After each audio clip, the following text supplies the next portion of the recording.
മകം മറയ്ക്കൽ സ്പെഷ്യൽ പായസം. മകം മറച്ചോ എല്ലാവരും? ഇന്നലെ ആയിരുന്നില്ലേ? മകം മറയ്ക്കൽ എന്താണെന്ന് അറിയാത്തവരുണ്ടോ?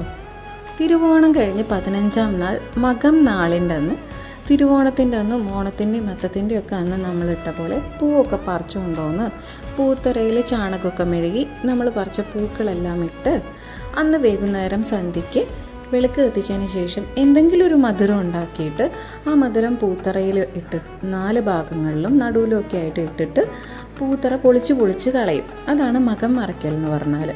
എന്ത് മധുരം വേണമെങ്കിലും നമുക്ക് ഉണ്ടാക്കാം കേട്ടോ. ഞാനിവിടെ ഒരു സ്പെഷ്യൽ പാലും പഴവും പായസം ഉണ്ടാക്കിയത്.